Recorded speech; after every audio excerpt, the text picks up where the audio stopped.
আউযু বিল্লাহি মিনাশ শাইতানির রাজিম বিসমিল্লাহির রহমানির রহিম রাব্বি জিদনি ইলমা রাব্বি জিদনি ইলমা রাব্বি জিদনি ইলমা। ধন্যবাদ সবাইকে। এত কষ্ট করে ক্লাসে আসছেন, আজকে শুক্রবারের দিন আর সবাইকে বিরক্ত করলাম, আমি দুঃখিত। এই ক্লাসটা হওয়ার কথা ছিল না, তাই না? জোর করে ক্লাস নিচ্ছি, সময়ও কম, আবার একটা ক্লাস গ্যাপ হয়ে গেছে, ওই জন্যই আপনাদের ক্লাসে আসা আজকে। আমরা গত ক্লাসে বলতে মাইনর অ্যাক্টের যে ধারাবাহিক ক্লাস আমাদের চলছিল, সেই ক্লাসে আমরা পুলিশ আইন পড়েছিলাম 12 ধারা পর্যন্ত। এক নজরে একটু দেখে নিয়ে আমরা আবার আজকের ক্লাস শুরু করব। পুলিশ আইন 1861 সালের 5 নম্বর আইন, কিভাবে আইনটা কখন তৈরি হলো, পুলিশ বাহিনীর দায়িত্ব এবং শৃঙ্খলা কিভাবে এগুলো বন্টন হবে, কেমন করে কি দায়িত্ব পালন করবে ইত্যাদি, এগুলো সব সুনির্ধারিত করার জন্যই মূলত পুলিশ আইনের উৎপত্তি। আমরা জেনেছি গত ক্লাসে এক ধারায় সংজ্ঞা, অন্যান্য মাইনর অ্যাক্টের সঙ্গে পার্থক্য হলো পুলিশ আইনের সংজ্ঞাগুলো এক ধারার সংজ্ঞা আমরা পড়েছিলাম একের একে জেলা ম্যাজিস্ট্রেট, জেলার প্রধান প্রশাসনিক কর্মকর্তা। একটু শুনে যান, শুধু রিভিশন হবে। একের একে পড়েছিলাম জেলা ম্যাজিস্ট্রেট, দুইটা পড়িনি। আচ্ছা, একটু অ্যাডজাস্ট করে নেন ভাইয়া, ঠিক হয়ে যাবে। এরকম হতো কথা না, প্রতিদিন যদি ভালো শুনতে পান, আজকেও তো ভালো শুনতে পারার কথা। একের একে পড়েছিলাম জেলা ম্যাজিস্ট্রেট, একের 3 নিয়েছিলাম পুলিশ কাকে বলে। আচ্ছা, এটা লিখে দিতে চেয়েছি, আজকে পাবেন আপনারা ইনশাল্লাহ। 4-এ জেলা পুলিশ, 5-এ পুলিশ সুপার মহোদয়, তিনিও জেলার সকল আইন শৃঙ্খলা বাহিনীর প্রধান হচ্ছেন একজন পুলিশ সুপার মহোদয় জেলা পর্যায়ে, এসপি। এরপরে পড়েছি নিম্ন পদস্থ পুলিশ কর্মচারী, প্রবিধান 1-এর 3-এও একই কথা বলা আছে, নিম্ন পদস্থ পুলিশ কর্মচারী। নেটওয়ার্কের সমস্যাও হতে পারে, হয়তো ঠিক হয়ে যাবে।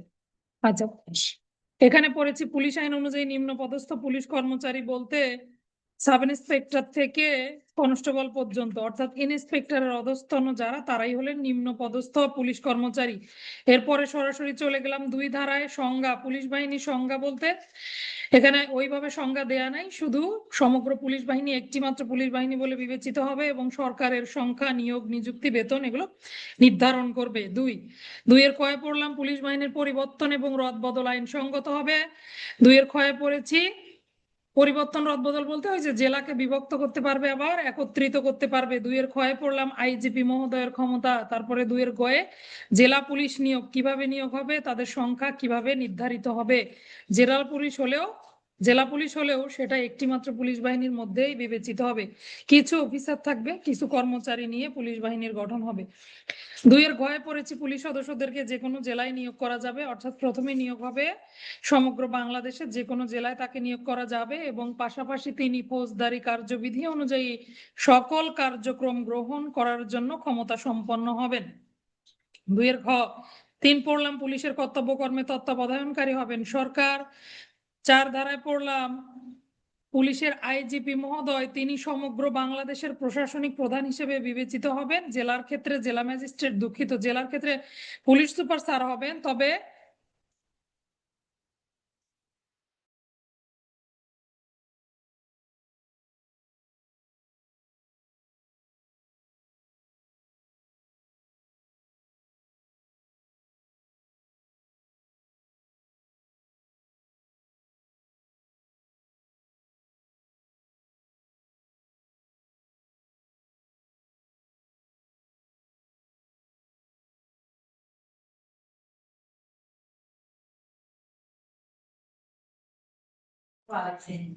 আরে যে অবস্থা, আর একটু হলে তো সর্বনাশ হয়ে যেত।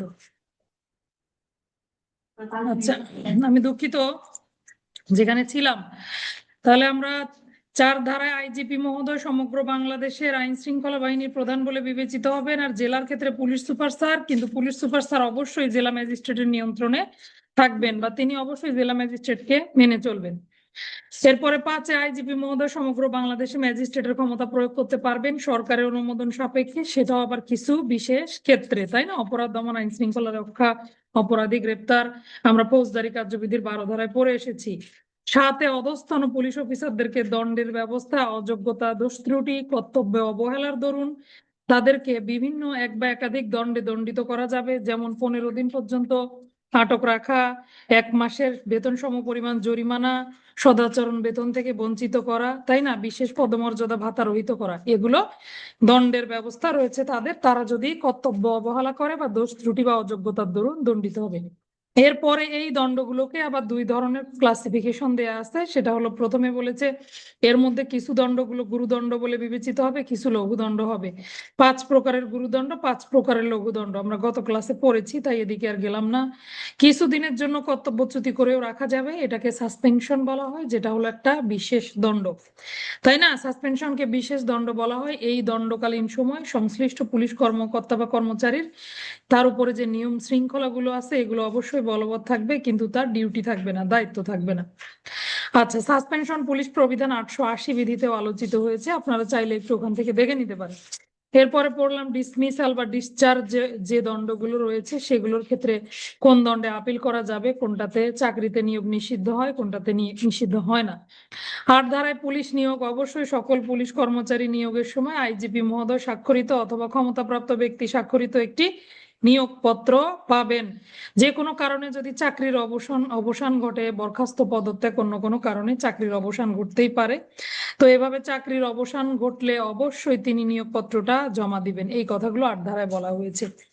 9 বলা হয়েছে পুলিশ সুপার অথবা পুলিশ সুপারের নিকট থেকে ক্ষমতাপ্রাপ্ত হয়ে যে কোনো ক্ষমতাপ্রাপ্ত ব্যক্তির নিকট 2 মাসের লিখিত নোটিশ না দিয়ে কোনো পুলিশ কর্মচারী তার এই কর্তব্য কর্ম থেকে পদত্যাগ করতে পারবে না। অর্থাৎ চাকরি থেকে ইস্তফা দেওয়ার নিয়ম, সোজা কথায় যদি বলি, চাকরি থেকে ইস্তফা দিতে গেলে অবশ্যই আপনাকে 2 মাস পূর্বে লিখিত নোটিশ দিতে হবে। কার বরাবর? এসপি স্যার অথবা ক্ষমতাপ্রাপ্ত কর্মকর্তা, অপর কোনো ক্ষমতাপ্রাপ্ত কর্মকর্তা বরাবর 2 মাসের লিখিত নোটিশ দিতে হবে।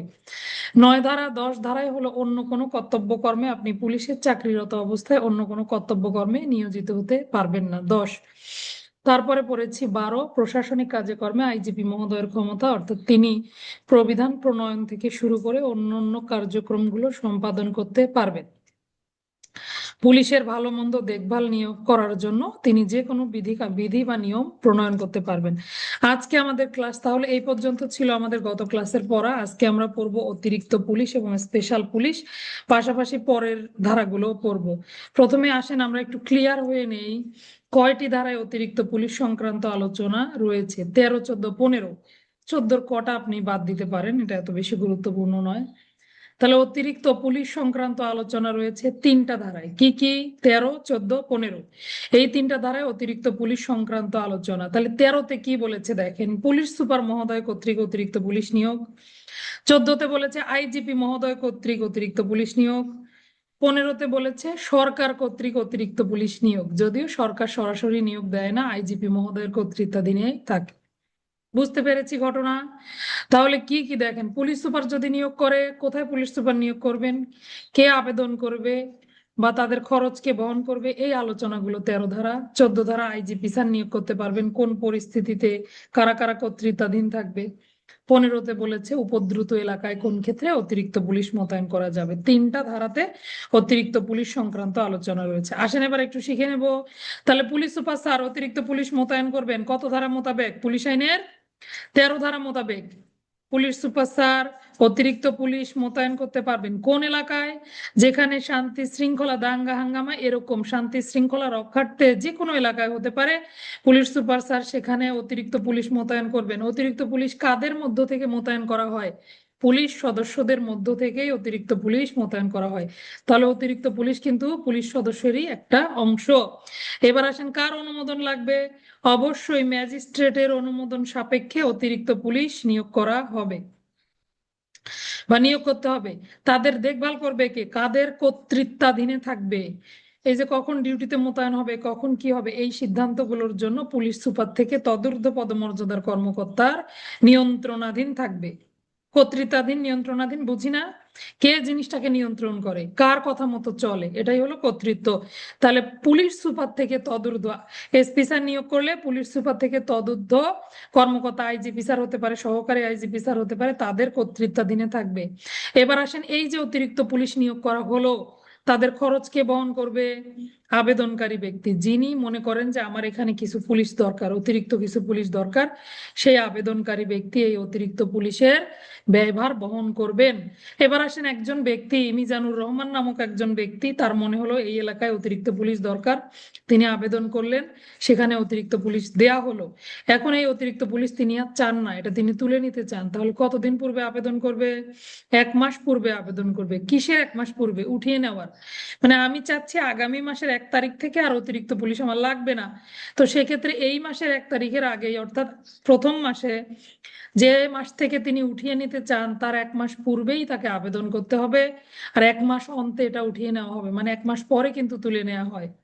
তাহলে ওই 1 মাসের বেতনও তাকে দিতে হবে। এই জন্য তাকে বুঝতে হবে, যেহেতু আমি আগামী মাস থেকে আর চাই না পুলিশ, তাহলে 1 মাস আগেই আমি আবেদন করব, এবং 1 মাস পর থেকে খরচের দায় থেকে তিনি রেহাই পাবেন। বুঝতে পেরেছি ঘটনা।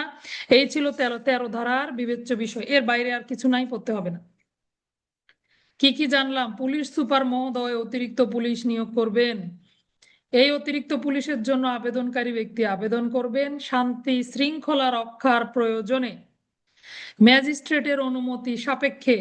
কে নিয়ন্ত্রণ করবেন? কর্তৃত্বাধীন থাকবেন পুলিশ সুপার, সহকারী আইজিপি স্যার, তারা নিয়ন্ত্রণ করতে পারবেন।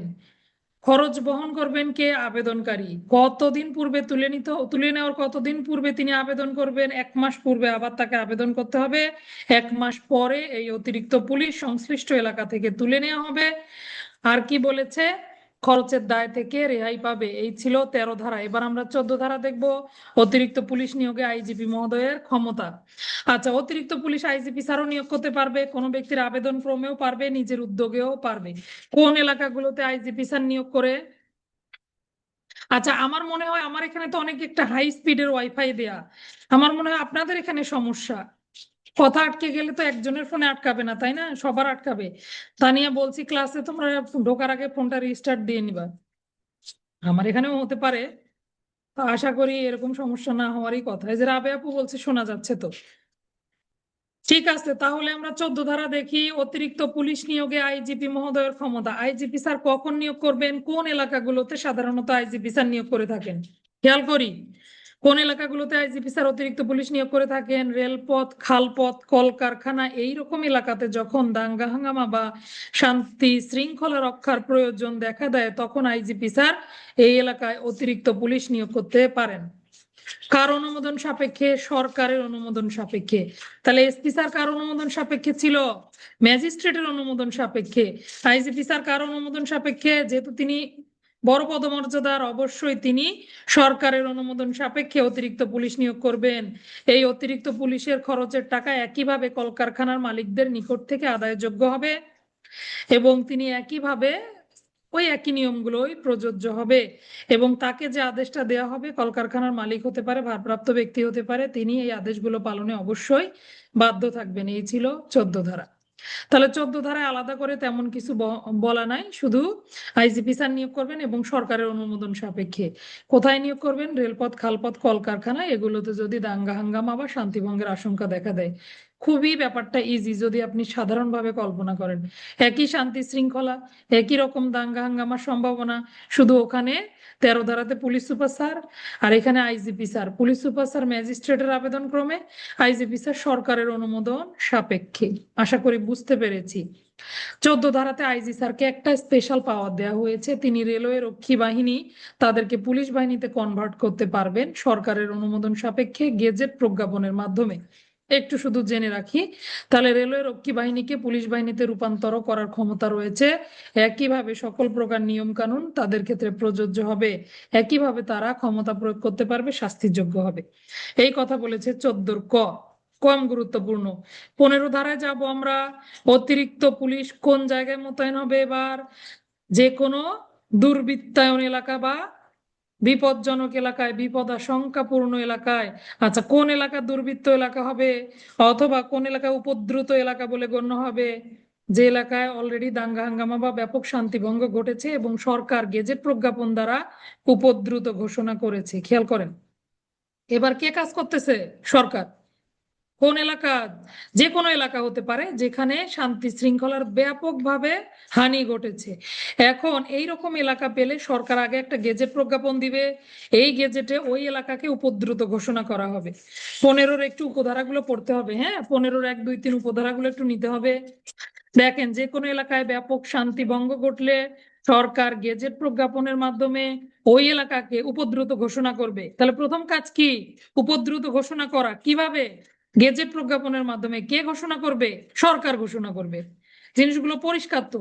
তাহলে সরকার যে কোনো একটা এলাকাকে উপদ্রুত ঘোষণা করলো এবং বলল যে এখানকার জনসাধারণের জন্যই এই এলাকাটা উপদ্রুত এলাকা বলে গণ্য হলো 15-র 1।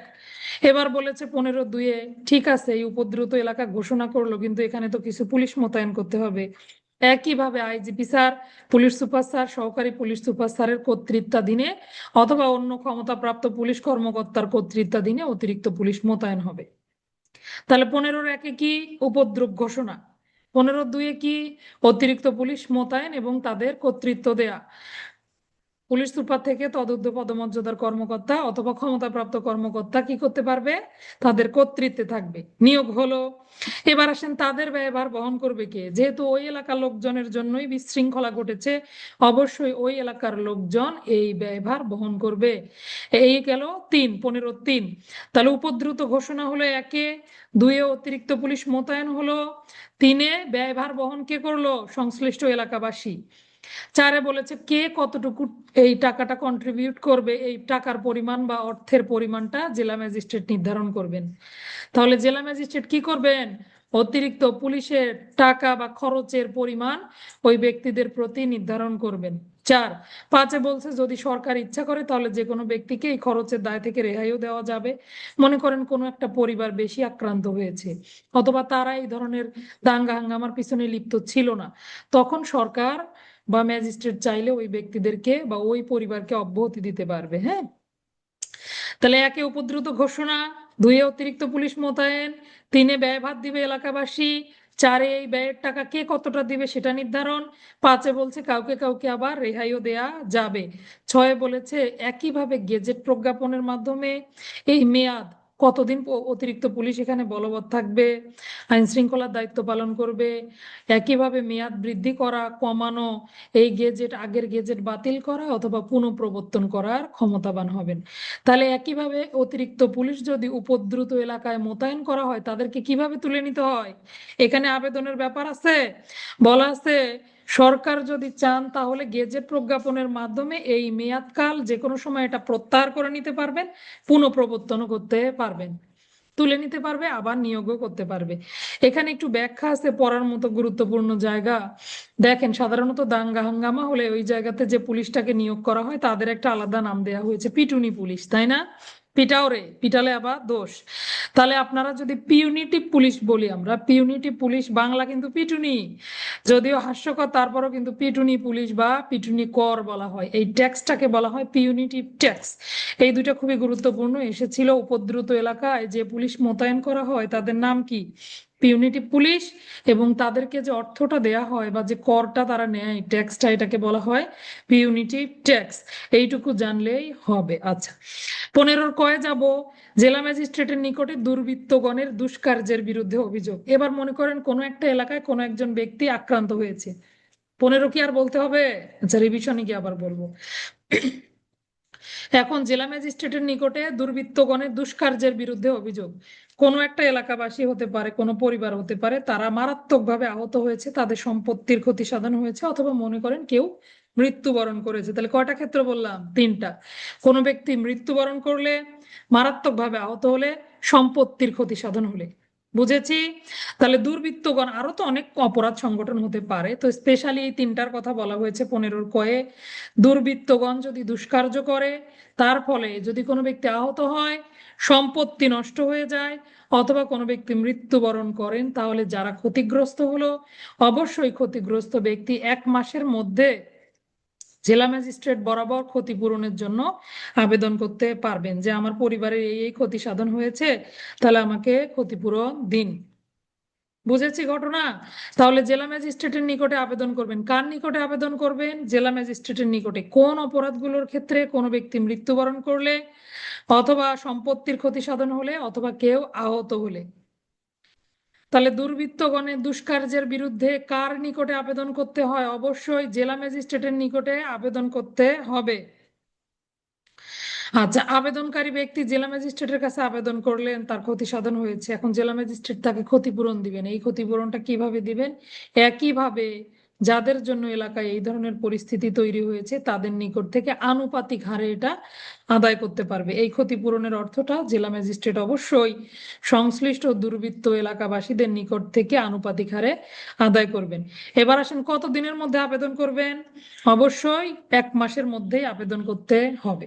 এই 3টা কথা ছিল। কি কারণে আবেদন করবে, কত দিনের মধ্যে আবেদন করবে, কার নিকটে আবেদন করবে, আবেদনের পরে তিনি টাকাটা কিভাবে ওই ব্যক্তিকে প্রদান করবেন আনুপাতিক হারে এলাকাবাসীদের মধ্য থেকে আদায়যোগ্য হবে, এবং জেলা ম্যাজিস্ট্রেট এটা প্রদান করবেন। আচ্ছা, এই ছিল আমাদের 15-র ক। আচ্ছা, এই পর্যন্ত ছিল কিন্তু অতিরিক্ত পুলিশের আলোচনা। তাহলে অতিরিক্ত পুলিশ সংক্রান্ত কতগুলো ধারা পড়লাম পুলিশ আইনে? 3টা ধারা পড়লাম বলতে গেলে। কত? 13, 14, 15, এই 3টা ধারা। সঙ্গে একটু আমরা প্রবিধানগুলো শিখে নেব। প্রবিধান 667, 68 বাদ দেন, 667, 69, 70 একটু লিখে রাখেন। তাহলে 13, 14, 15 প্রবিধান 667, 69, 70। পুলিশ আইনের 13, 14, 15, প্রবিধান 667, 69, 70 পড়ার সময় এভাবেই পড়বেন, মুখস্থ করে ফেলবেন। কখন অতিরিক্ত পুলিশ সংক্রান্ত যদি টিকা আসে অথবা অন্য কোনো কিছু আসে, পার্থক্যও আসতে পারে। আচ্ছা, 16 ধারাটা একটু দেখি। 16 ধারাতে বলেছে অর্থদণ্ড আদায়ের পদ্ধতি। এত বেশি প্রয়োজন নেই, অর্থদণ্ড আদায় করা ম্যাজিস্ট্রেটের কাজ, যেহেতু জেলা ম্যাজিস্ট্রেট এটি আদায় করতে পারবেন। পাশাপাশি ফৌজদারি কার্যবিধির 386, 87 ধারা বলা আছে যে ফৌজদারি কার্যবিধির জরিমানা আদায়ের পরোয়ানা পড়েছিলাম না? যাদের মনে আছে তো ভালো। তো এই যে ফৌজদারি কার্যবিধির জরিমানা আদায়ের যে বিধানগুলো, একই বিধান এখানেও প্রযোজ্য হবে। জেলা ম্যাজিস্ট্রেট এটি আদায় করতে পারবেন। কত ধারা? পুলিশ আইনের 16 ধারা। এবার আসেন, এখানে লেখা আছে কিন্তু 1882 সালের ফৌজদারি কার্যবিধি। আমরা অনেকেই ভুল মনে করি যে 1882 সাল হবে না, 1898 সাল হবে। কিন্তু ফৌজদারি কার্যবিধি কিন্তু বহু পুরনো আইন। 1882 সালেও পৃথিবীতে ফৌজদারি কার্যবিধি ছিল, তখন হয়তো ওইভাবে গেজেট প্রজ্ঞাপন হয়নি বা আইন হিসেবে পাশ হয়নি। কাজে এটা ভুল ভাবার সুযোগ নেই। আমিও প্রথম দিকে ভুলই ভাবতাম, আজকে সবাই ঠিক করে নেন 1882 সাল কিন্তু ঠিক আছে।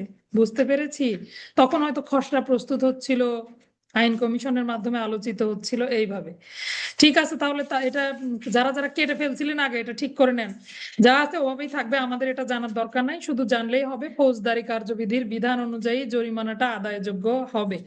17 ধারা আসেন দেখি, স্পেশাল পুলিশ। 17 থেকে স্পেশাল পুলিশ শুরু হয়েছে। 17, 18, 19 অতিরিক্ত পুলিশ। 13, 14, 15 special police. 17, 18, 19 পড়া ধরবো ক্লাসের শেষে, মনোযোগ দেন। আচ্ছা, স্পেশাল পুলিশ কে নিয়োগ করতে পারেন? সর্বপ্রথম প্রশ্ন, স্পেশাল পুলিশ জেলা ম্যাজিস্ট্রেট নিয়োগ করেন। শুনে, নিয়োগকারী ব্যক্তি কিন্তু একজন, আবেদনকারী ব্যক্তি কিন্তু ভিন্ন হতেই পারে, তাই না? তাহলে স্পেশাল পুলিশ কে নিয়োগ করেন? জেলা ম্যাজিস্ট্রেট নিয়োগ করেন। স্পেশাল পুলিশ সংক্রান্ত আলোচনা পুলিশ আইনের কয়টি ধারায়? 3টি ধারায়। কি কি? 17, 18, 19 এই 3টি ধারায়। 17তে স্পেশাল পুলিশ নিয়োগ হবে। কে নিয়োগ করবেন? জেলা ম্যাজিস্ট্রেট নিয়োগ করবেন। এইবার আসেন, আবেদন করবে কে? কখন স্পেশাল পুলিশ নিয়োগের প্রয়োজন হয়? একইভাবে দাঙ্গা হাঙ্গামা, চোরাচালান সংক্রান্ত অপরাধ প্রবণতা যদি বেড়ে যায়, ওই এলাকার আইন শৃঙ্খলা পরিস্থিতি রক্ষা করা পুলিশ বাহিনী, সাধারণ পুলিশ বাহিনীর পক্ষে কষ্টকর হয়ে যায়। অসম্ভব বলবো না আমরা, কারণ যে কোনো পরিস্থিতি নিয়ন্ত্রণের সক্ষমতা আছে আমাদের আলহামদুলিল্লাহ। কিন্তু হ্যাঁ, এগুলো অনেক আগের, তো এই জন্য এভাবে ভাষাটা লেখা যে সাধারণ পুলিশ বাহিনীর পক্ষে যখন কষ্টসাধ্য হয়ে যায় তখন অতিরিক্ত পুলিশ নিয়োগের প্রয়োজনীয়তা আসে। এখনকার মতো তো এত পুলিশ তখন ছিল না। তো অতিরিক্ত পুলিশ কাদের, দুঃখিত, স্পেশাল পুলিশ কাদেরকে নিয়োগ করা হয়? জনসাধারণের মধ্য থেকে স্পেশাল পুলিশ নিয়োগ করা হয়। দেখেন, পুলিশ এবং কমিউনিটি পুলিশিং এর যে ধারণাটা, পুলিশ এবং সাধারণ জনগণ যদি একত্রিত হয়ে কাজ করে দ্রুত অপরাধ নির্মূল সম্ভব হয়। আমাদের তো প্রত্যেকটা জায়গায় গিয়ে, প্রতিটা সেক্টরে গিয়ে ওইভাবে সংবাদ সংগ্রহ করা সম্ভব হয়ে ওঠে না অনেক সময়। সেখানে যদি জনসাধারণ ইনভলভ থাকে তাহলে দ্রুত অপরাধ নির্মূল সম্ভব হয়। এই ধরনের ধারণাগুলো থেকে স্পেশাল পুলিশের চিন্তা ভাবনা বা স্পেশাল পুলিশের ধারাগুলোর সৃষ্টি। তাহলে কোথাও কোনো বেআইনি জনতা, দাঙ্গা হাঙ্গামা অথবা চোরাচালান সংক্রান্ত অপরাধ প্রবণতাগুলো বেড়ে গেলে সাধারণ পুলিশ বাহিনীর পক্ষে যখন আইন শৃঙ্খলা পরিস্থিতি রক্ষা করা কষ্টসাধ্য হয়ে যায়, তখন এলাকার জনসাধারণের মধ্য থেকে জেলা ম্যাজিস্ট্রেট, ইন্সপেক্টর থেকে তদূর্ধ্ব পদমর্যাদার কর্মকর্তার আবেদনের প্রেক্ষিতে, নিজের উদ্যোগেও পারবেন, আবেদনের প্রেক্ষিতে ওই এলাকার শান্তি শৃঙ্খলা রক্ষার জন্য স্পেশাল পুলিশ নিয়োগ করে থাকেন, অথবা জনসাধারণের মধ্য থেকে যে পুলিশ নিয়োগ করেন তাকে স্পেশাল পুলিশ বলা হয়। এভাবেও সংজ্ঞাটা লিখতে পারেন। কত ধারা? 17 ধারা। বিষয়গুলো ক্লিয়ার? তাহলে স্পেশাল পুলিশে কারা কারা যুক্ত হয়?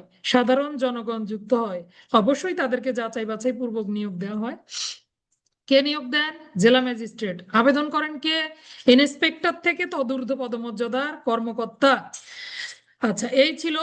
সঙ্গে আমরা প্রবিধান পড়ে নেব। প্রবিধান 674, 75, 76। এটা আবার সুন্দর আছে, 674, 75, 76। তাহলে অতিরিক্ত পুলিশের সঙ্গে কি কি বললাম? 67, 69, 70।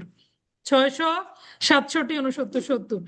Special police 17, 18, 19, 674, 75, 76। আচ্ছা, এবার আসলে স্পেশাল পুলিশ নিয়োগ হয়ে গেল, জেলা ম্যাজিস্ট্রেট নিয়োগ করলেন। এখন কারা কারা স্পেশাল পুলিশের মধ্যে অন্তর্ভুক্ত হলেন, এই তালিকাটা এসপি স্যারের দরকার আছে কিনা? তখন এসপি স্যারের নিকটে একটা তালিকা বা পুলিশ সুপার মহোদয়ের নিকটে একটা তালিকা প্রেরণ করতে হবে। জেলা ম্যাজিস্ট্রেট প্রেরণ করবেন এভাবে বলাটা তো উচিত না, কারণ তিনি তো সিনিয়র। তাহলে পুলিশ সুপারের নিকটে একটা যেভাবে হোক পাঠিয়ে দিবেন আর কি। জেলা ম্যাজিস্ট্রেট নিয়োগ করবেন স্পেশাল পুলিশ। অতিরিক্ত পুলিশ কে নিয়োগ করে? আইজিপি মহোদয়, পুলিশ সুপার স্যার, সরকারও পারেন, তাই তো? আর স্পেশাল পুলিশ কে নিয়োগ করেন? জেলা ম্যাজিস্ট্রেট। অতিরিক্ত পুলিশ কারা কারা হয়? পুলিশ বাহিনীর মধ্য থেকেই। স্পেশাল পুলিশ কারা হয়? জনসাধারণের মধ্য থেকে। এটার ধারা 13, 14, 15। স্পেশাল পুলিশের ধারা 17, 18, 19। প্রবিধান 667, 69, 70। এদিকে প্রবিধান স্পেশাল পুলিশের ক্ষেত্রে 674, 75, 76। কতগুলো পার্থক্য হয়ে গেল? আচ্ছা, এবার আসলে অতিরিক্ত পুলিশকে তুলে নেওয়ার আগে আবেদনকারী আবেদন করেন। আর স্পেশাল পুলিশ সাধারণত এই ধরনের কিছু বলা নাই। স্পেশাল পুলিশ সময় পরিস্থিতি বিবেচনা পূর্বক তুলে নেওয়া যাবে বা তুলে নিতে পারবে যে কোনো সময়, জেলা ম্যাজিস্ট্রেটের নিয়ন্ত্রণাধীন যেহেতু তিনি এগুলো করবেন। আচ্ছা, এরপরে আসেন, এরা তাহলে নিয়োজিত হলো, অতিরিক্ত পুলিশ নিয়োজিত হলো পুলিশ বাহিনী থেকে, স্পেশাল পুলিশ হলো জনসাধারণ থেকে। আরো পাবো আমরা দুইটা ধারা আছে 18তে, স্পেশাল পুলিশের দায়িত্ব কর্তব্য। একইভাবে সকল প্রকার দায়িত্ব কর্তব্য তিনি পালন করবেন। আর স্পেশাল পুলিশ কর্তব্যে অবহেলার দরুন ম্যাজিস্ট্রেট আদালতে বিচারে 50 টাকা পর্যন্ত জরিমানা দণ্ডে দণ্ডিত হবেন। অতিরিক্ত পুলিশের দণ্ড কোথায়? পুলিশ আইন অনুযায়ী তিনি 729 ধারা মোতাবেক দণ্ডিত হতে পারেন, তাকে দণ্ড দেওয়া যাবে। স্পেশাল পুলিশের দণ্ড পুলিশ আইনের 19 ধারায় কত? 50 টাকা জরিমানা দণ্ডে দণ্ডিত হবেন ম্যাজিস্ট্রেট আদালতের বিচারে। তাহলে বুঝতেছি বিষয়গুলো। আপনাদের হোমওয়ার্ক থাকবে অতিরিক্ত পুলিশ এবং স্পেশাল পুলিশের পার্থক্য আলোচনা করুন। হয়েছে না? পার্থক্য কিন্তু বলে দিলাম। তাহলে ওইদিকে ধারা 13, 14, 15, এদিকে 17, 18, 19। আর 20-এ বলেছে স্পেশাল পুলিশের ক্ষমতা প্রয়োগের আওতা, যে ক্ষমতাগুলো তাদের উপর দেয়া হলো এই সুনির্দিষ্ট ক্ষমতার বাইরে তারা অন্য কোনো ক্ষমতা প্রয়োগ করতে পারবে না, এটাই হলো ক্ষমতা প্রয়োগের আওতা। অর্থাৎ তাকে আইন অনুযায়ী যে ক্ষমতা দেয়া হবে এই ক্ষমতার বাইরে তিনি ক্ষমতা প্রয়োগ করতে পারবেন না। আচ্ছা, এরপরে আমরা 22 ধারায় চলে যাব। 21 ধারা বাতিল। 22 ধারা হলো, a police officer is always on duty. একজন পুলিশ অফিসার সদা সর্বদা কর্তব্যরত বলে বিবেচিত হবেন।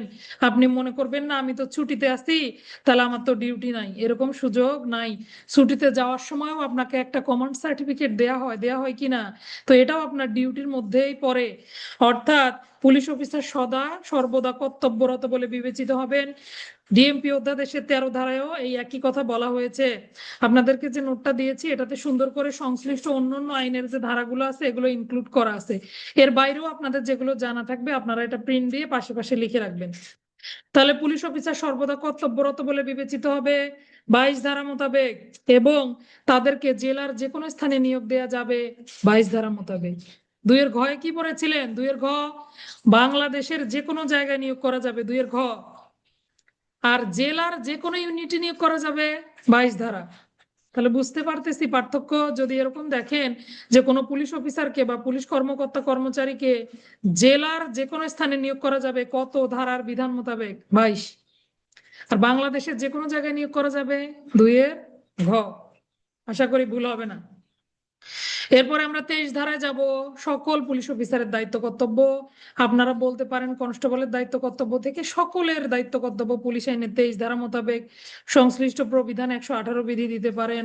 আবার 214-16 যে আইন শৃঙ্খলা ডিউটি করে আমরা দেখেছি, এগুলো বিধি ব্যবহার করা যাবে। আপনার যতগুলো বিধি জানা আছে ডিউটি সংক্রান্ত সবগুলো বিধি ব্যবহার করতে পারেন। কনস্টেবলের দায়িত্ব আসলে স্পেশালি 208টা ব্যবহার করতে পারেন। এএসআই এর দায়িত্ব কর্তব্য আসলে 207 সঙ্গে দিয়ে দিতে পারেন। থানার ভারপ্রাপ্ত কর্মকর্তা হলে তো 205, 255 দিতে পারেন, 201ও দিতে পারবেন। আচ্ছা, আসেন একটু দেখি ফৌজদারি কার্যবিধির 149-50 ধারাও ব্যবহার করা যাবে। তো কি বলেছে এখানে? 8টা কথা বলেছে। উপযুক্ত কর্তৃপক্ষের, আমার মনে হয় এমন কোনো ব্যক্তি নাই যার 23 ধারা মুখস্থ নাই। উপযুক্ত কর্তৃপক্ষের সকল প্রকার বৈধ আদেশ পালন এবং কার্যকর করা, বৈধ পরোয়ানা জারি এবং কার্যকর করা, সর্বসাধারণের শান্তি রক্ষা সম্পর্কিত সংবাদ সংগ্রহ করা, রিপোর্ট দেয়া। এত কঠিন মনে হলে অপরাধের সংবাদ সংগ্রহ, রিপোর্ট দেয়া। এরপরে অপরাধ নিবারণ করা। একই অপরাধ সম্পর্কে 2 রকম কথা। তাহলে প্রথমে আপনি অপরাধের সংবাদ নিলেন, এরপরে অপরাধ নিবারণ করলেন। অপরাধ হতে দেখলে বা হবার আশঙ্কা থাকলে তা নিবারণ করা। এরপরে পাবলিক নুইসেন্স নিবারণ করা, জনসাধারণের বিরক্তিকর কার্যগুলো নিবারণ করা। অপরাধের বৃত্তান্ত অনুসন্ধান করা, উদ্ঘাটন করা, অপরাধীকে বিচারার্থে সোপর্দ করা, এরপরে গ্রেপ্তার। চিন্তা করেন, আগে বিচারে সোপর্দ, পরে গ্রেপ্তার। তাহলে অপরাধীকে বিচারার্থে আদালতে সোপর্দ করা, আইন শৃঙ্খলা, দুঃখিত, আইন অনুযায়ী যাদেরকে গ্রেপ্তার করা যায় আইনসঙ্গতভাবে গ্রেপ্তার যোগ্য সকলকে গ্রেপ্তার করা। এই 8 রকমের কথা। যদি কষ্ট হয় 4টা করে আলাদা করে পড়বেন, আর যদি প্রথম অক্ষরগুলো দিয়ে মনে রাখতে পারেন তাহলে তো খুবই ভালো। উপযুক্ত দিয়ে 2টা কথা বলা আছে। উপযুক্ত আদেশ পালন, পরোয়ানা জারি। অপ দিয়ে 4টা কথা পাবেন। অপরাধ নিবারণ করা, অপরাধের সংবাদ সংগ্রহ, অপরাধীদেরকে বিচারার্থে সোপর্দ করা, অপরাধের বৃত্তান্ত অনুসন্ধান। এভাবেও মনে রাখতে পারেন যে অপরাধ দিয়ে 4 রকমের কথা বলা আছে, উপযুক্ত দিয়ে 2 রকমের কথা বলা আছে। তাহলে 4 আর 2 6, আর গেল কয়টা? আর থাকে 2টা। 2টার মধ্যে একটা হলো সর্বসাধারণের শান্তি রক্ষা সম্পর্কিত সংবাদ সংগ্রহ, যথাস্থানে রিপোর্ট করা। আর একটা হলো আইনসঙ্গতভাবে গ্রেপ্তারযোগ্য সকলকে গ্রেপ্তার করা। তাতে হবে কি, আপনার 8টা পয়েন্ট মিস হবে না। আর যদি সিরিয়ালি মনে রাখতে পারেন, অবশ্যই এটা সিরিয়ালি লেখার চেষ্টা করবেন। সিরিয়ালি কোনোভাবে মনে রাখতে না পারলে সমস্যা নাই, তখন যেভাবে পারেন লিখে দিবেন। আচ্ছা, এই ছিল পুলিশ আইনের 23-এর 1, 2, 3। ওইভাবে না লিখে তখন আপনারা এমনি পয়েন্ট দিয়ে লিখবেন, রোমান সংখ্যা ব্যবহার করতে পারেন। লিখে শুধু নিচে লিখবেন 23 ধারা, যদি এলোমেলো হয়ে যায়। আর যার সিরিয়াল ঠিক থাকবে সে এভাবেই লিখে ফেলবেন। এছাড়াও আরো পুলিশ অফিসারের দায়িত্ব আছে। কি ডিউটি? জুয়ার আড্ডা, শরাবখানা অথবা জনসমাগম হয় যে স্থানগুলোতে জনসাধারণের সমাগম বেশি হয়, এই এলাকায় গিয়ে কি করা? আইন শৃঙ্খলা রক্ষা করা, শরাবখানায় প্রবেশ করা, এগুলো সব তল্লাশি করা, পরিদর্শন করা। অনেকগুলো ক্ষমতা দেয়া হয়েছে, ব্যাপক ক্ষমতা। এটা কিন্তু 23-এর 8-এর মধ্যে পড়েনি। এটা পুরোপুরি 23 ধারা লিখি আমরা। পুলিশ আইনে 23 ধারা লিখবো, 23-এর 8 লিখবো না। কি লিখবো? এছাড়াও পুলিশ অফিসার জুয়ার আড্ডা, শরাবখানা অথবা জনসমাগম ঘটে এরকম বিশৃঙ্খল এলাকায় প্রবেশ করতে পারবেন, বিনা পরোয়ানায় তল্লাশি করতে পারবেন, পরবর্তী ব্যবস্থা তো নিতেই পারবেন। 24 ধারায় যাব আমরা। 24 ধারা পড়েছিলাম কত? প্রবিধান কত সঙ্গে? 213 বিধির সঙ্গে পড়েছিলাম 24 ধারা। অর্থাৎ পুলিশ অফিসার অপরাধ সম্পর্কে অবশ্যই সিনিয়র অফিসারকে রিপোর্ট করবেন। পাশাপাশি তিনি তল্লাশি পরোয়ানা, সমন, গ্রেপ্তারি পরোয়ানা এগুলোর জন্য ম্যাজিস্ট্রেট বরাবর আবেদন করতে পারবেন। এই ছিল 24 ধারা। কি কি পড়েছি মনে আছে? প্রথমে পড়লাম 13 ধারা, পুলিশ সুপার কর্তৃক অতিরিক্ত পুলিশ নিয়োগ। 14, আইজিপি মহোদয় কর্তৃক রেলপথ, খালপথ এগুলোতে আইন শৃঙ্খলা রক্ষার্থে অতিরিক্ত পুলিশ নিয়োগ। 14 ক, রেলওয়ে রক্ষী বাহিনীকে কনভার্ট করতে পারবেন পুলিশ বাহিনীতে আইজিপি স্যার। 15, দুর্বৃত্ত এলাকা ঘোষণা এবং সেখানে অতিরিক্ত পুলিশ নিয়োগ এবং তাদের ব্যয়ভার সংক্রান্ত নীতিমালা। 15 ক, ম্যাজিস্ট্রেটের নিকটে দুর্বৃত্তগণের দুষ্কার্যের বিরুদ্ধে আবেদন জানানো যাবে। 16তে জরিমানা আদায়ের পদ্ধতি বা অর্থদণ্ডটা কিভাবে আদায়যোগ্য হবে। 17, 18, 19 স্পেশাল পুলিশ। 17তে স্পেশাল পুলিশ জেলা ম্যাজিস্ট্রেট নিয়োগ করবেন ইন্সপেক্টর থেকে তদূর্ধ্ব পদমর্যাদার কর্মকর্তার আবেদনের প্রেক্ষিতে। 18তে তাদের ডিউটি কি হবে। 19-এ তাদের দণ্ড। 20-এ তাদের ক্ষমতা প্রয়োগের আওতা। তারপরে 22 পড়লাম, পুলিশ অফিসার সর্বদা কর্তব্যরত বলে বিবেচিত হবেন। 23 পুলিশের দায়িত্ব কর্তব্য। 24 আপনি সমন পরোয়ানা, তল্লাশি পরোয়ানার জন্য ম্যাজিস্ট্রেট বরাবর আবেদন করতে পারবেন। আসেন আমরা দেখি বেওয়ারিশ এবং সন্দিগ্ধ সম্পত্তি পাওয়া গেলে কি কি করণীয়। এগুলো সোজা লাগার কথা আপনাদের কাছে। একে তো পুলিশ আইন আপনাদের পড়া, দ্বিতীয়ত এই বেওয়ারিশ সম্পত্তি 3বার পড়লেন এ পর্যন্ত। সিআরপিসি পড়েছেন 523, 24, 25। পুলিশ আইন সেদিনও আমরা পড়েছি, প্রবিধান 251 বিধি পড়েছেন, তাই না? সন্দিগ্ধ সম্পত্তি বা বেওয়ারিশ সম্পত্তি পাওয়া গেলে করণীয় কি? একইভাবে ডিএমপির 22 অধ্যাদেশ যখন পড়বেন তখনও দেখবেন বেওয়ারিশ এবং সন্দিগ্ধ সম্পত্তি সম্পর্কে করণীয় কি। তো একই কাজ ঘুরে ফিরে বিভিন্ন আইনে আলোচিত হয়েছে। শুধু আপনার কাজ কি, কোন আইনের কত ধারায় বিষয়গুলো আলোচিত হয়েছে সবকিছু একত্রে সুন্দর করে গুছিয়ে মাথায় রাখা। আসেন চলে যাই 25 ধারা। 25 ধারায় বলেছে বেওয়ারিশ বা সন্দিগ্ধ সম্পত্তি পাওয়া গেলে পুলিশ অফিসারের করণীয় কি। এরপরে 26 ম্যাজিস্ট্রেট কি করবেন, এরপরে পরবর্তী বা ব্যবস্থা। তাহলে 25 পুলিশ অফিসারের কাজ কি? বেওয়ারিশ বা সন্দিগ্ধ সম্পত্তি বা দাবিদারবিহীন সম্পত্তি, উইলবিহীন সম্পত্তি, ইনটেস্টেড প্রপার্টি অথবা পরিত্যক্ত মৃত ব্যক্তির পরিত্যক্ত সম্পত্তি পাওয়ার পর যেরকম সম্পত্তি হোক না কেন, যেটার বর্তমান মালিক পাওয়া যাচ্ছে না, এই ধরনের সম্পত্তি অবশ্যই পুলিশ অফিসার হেফাজতে গ্রহণ করবেন, জব্দ তালিকা প্রস্তুত করবেন, ম্যাজিস্ট্রেটের নিকটে প্রেরণ করবেন। এইটুকুই পুলিশের কাজ। বুঝেছি?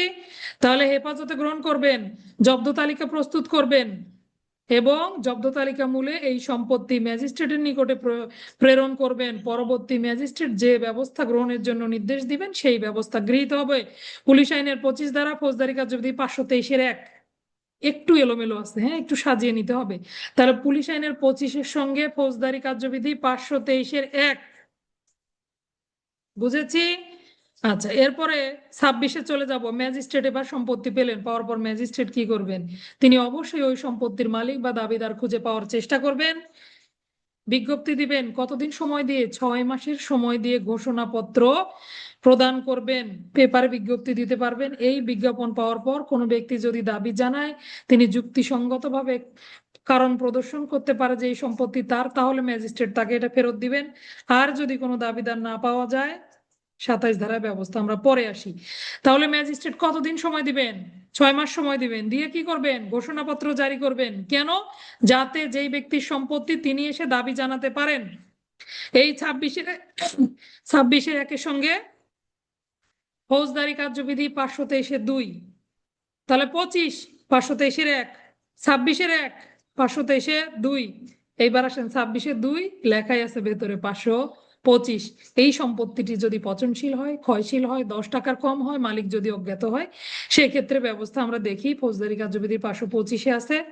তো 525-এর সঙ্গে 26-2, তাহলে 525 পুলিশ আইনে 26-2, 523-2 পুলিশ আইনে 26-1। পরিষ্কার করে নেন বিষয়গুলো। এরপরে আসেন 27 ধারায় যাব। কোনো কায়দায় মালিক পাওয়া গেল না অথবা এই সম্পত্তিও রাখা যাচ্ছে না, তখন ম্যাজিস্ট্রেট এটি কি করবেন? বিক্রয়ের নির্দেশ দিতে পারবেন।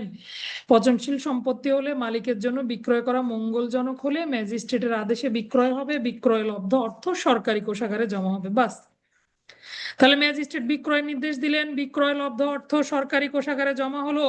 পুলিশ আইনের 27, ফৌজদারি কার্যবিধির 524। দেখেছেন ঝামেলাটা কোথায়? তাহলে 27-এর সঙ্গে চলে আসবে পুলিশ আইন ফৌজদারি কার্যবিধির 524, 26-এর 1-2-এর সঙ্গে 523-1, 525। 25টা ঠিক আছে, 25-এর সঙ্গে 523-1, এটার একটা সিরিয়াল তবু মানছে তারা। আচ্ছা, এই ছিল ধারাগুলো, কোনটার সাথে কোনটা ব্যবহার হবে। আর পুলিশ আইন যদি বেশি কষ্ট হয়, আলাদা করে পুলিশ আইন মনে রাখবেন, আলাদা করে ফৌজদারি কার্যবিধি মনে রাখবেন। আচ্ছা, আমি দেখি ছোট্ট করে লিখে দেওয়া যায় কিনা 2 লাইনে। এরপরে আসেন 28-এ দেখবো। 28-এ কত ধারার বিধান লঙ্ঘনের দণ্ড? কত ধারা? 8 ধারা। 8-এর সঙ্গে 28 মিল আছে, ওটাতে শুধু 8 ছিল, এবার 8-এর সামনে শুধু 2 যুক্ত হয়েছে।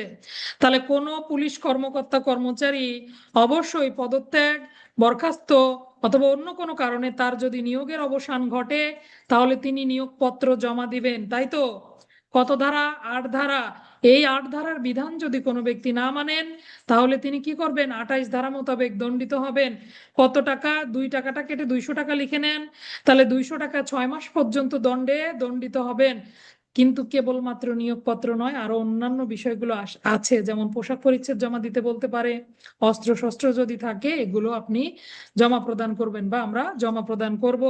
তাহলে কোনো ব্যক্তি 8 ধারার বিধান লঙ্ঘনে দণ্ডের ব্যবস্থা 28 ধারা, বুঝেছি। নিয়োগপত্র জমা দিতে হবে, অস্ত্র শস্ত্র জমা দিতে হবে, পোশাক পরিচ্ছদও জমা দিতে হতে পারে। 29 ধারায় যাব, নিয়ম রেগুলেশন গুলো অমান্য করার দরুন পুলিশ সদস্যদেরকে শাস্তির আওতায় নিয়ে আসা যাবে। আচ্ছা, তাহলে কখন শাস্তি 7 ধারায় যাবে, কখন শাস্তি 29 ধারায় যাবে, আসেন একটু দেখি, তাই না? তাহলে 7 ধারায় কোন ক্ষেত্রে দণ্ড যায়? গুরুদণ্ড, লঘুদণ্ড। স্পেশালি যে যে অপরাধগুলো করলে গুরুদণ্ড লঘুদণ্ড তদন্ত সাপেক্ষে তাদের বিরুদ্ধে ব্যবস্থা হবে, তখন 7 ধারায় যাবে দণ্ড। আবার 29 ধারায় কিছু স্পেশাল কাজের জন্য দণ্ড, যেমন আপনি যদি প্রবিধানের যে কোনো বিধান ভায়োলেশন করেন, সিআরবি কি রেগুলেশন না? এই রেগুলেশন বা বিধিগুলো যদি আপনি লঙ্ঘন করেন, যে কোনো কর্তব্যচ্যুতি বা নিয়ম রেগুলেশন লঙ্ঘনের দরুন 29 ধারা মোতাবেক দণ্ডের ব্যবস্থা রয়েছে। তাহলে 29 ধারার দণ্ড কিন্তু সুনির্দিষ্ট অভিযোগের প্রেক্ষিতে। সেই অভিযোগগুলো কি কি? কোনো ব্যক্তি যদি কর্তব্যচ্যুতি অথবা রেগুলেশন গুলো অমান্য করে তাহলে 29 ধারায় দণ্ডিত হবে। আবার বৈধ আদেশ ইচ্ছাকৃত অমান্য করলে 29 ধারায় দণ্ডের ব্যবস্থা। 9 ধারার বিধান লঙ্ঘন করে, 9 ধারায় কি বলেছিল? আপনি যদি চাকরি থেকে ইস্তফা দিতে চান অবশ্যই 2 মাস পূর্বে লিখিত নোটিশ দিতে হবে, তাই কি না? এই যে 2 মাস পূর্বে লিখিত নোটিশ না দিয়ে বাড়ি চলে গেলেন, চাকরিও আর আসলেন না, 9 ধারার বিধান লঙ্ঘনের দরুন আপনাকে 29 ধারায় দণ্ডিত করা যাবে। আর 4-এ বলেছে, সোজা ভাষায় যদি বলি, ছুটিতে গিয়ে অতিবাস করা, অর্থাৎ ছুটির মেয়াদ আনতেও আপনি যোগদান করতে ব্যর্থ হওয়া। কোনো পুলিশ কর্মকর্তা কর্মচারী যদি ছুটির মেয়াদ আনতে যোগদান করতে ব্যর্থ হয়, আর কি যদি অন্য কোনো কর্তব্য কর্মে নিযুক্ত হয়, তাহলে এটা কত ধারায় ছিল? 10 ধারা। 10 ধারার বিধান লঙ্ঘন করে যদি অন্য কোনো কর্তব্য কর্মে নিযুক্ত হয়, ভীরুতার অপরাধে অপরাধী হয় এবং পুলিশ হেফাজতে আসামিকে নির্যাতন করে, যদিও নির্যাতন এবং হেফাজতে মৃত্যু নিবারণ আইন অনুযায়ী 13 ধারায় অপরাধ এবং 15 ধারায় শাস্তির বিধান রয়েছে। আমরা যখন এটা পড়বো তখন জেনে নেব। আপাতত আমরা পুলিশ আইনের 29 ধারায়ও শাস্তির ব্যবস্থা রয়েছে পুলিশ হেফাজতে আসামিকে শারীরিক মানসিক নির্যাতনের দরুন। দণ্ড কতটা? 3 মাসের বেতন সমপরিমাণ জরিমানা, 3 মাসের কারাদণ্ড, সশ্রম বা বিনাশ্রম কারাদণ্ডে দণ্ডিত করা যাবে। তাহলে বুঝতে পারলাম 29 ধারায় কয় রকমের শাস্তির ব্যবস্থা?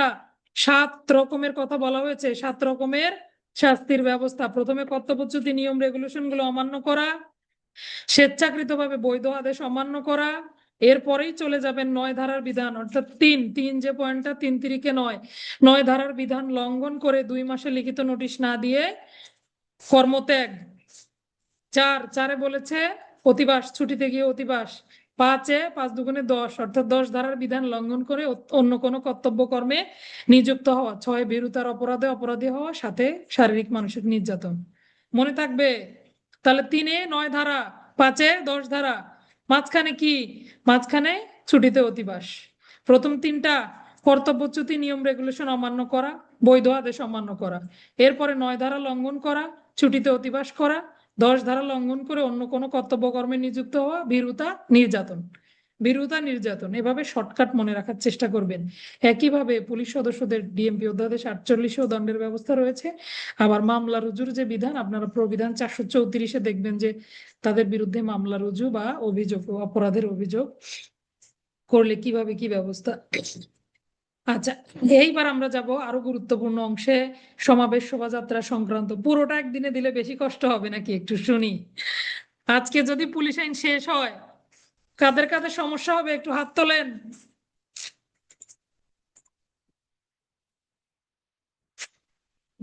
সমস্যা আছে? শেষ করে দেই।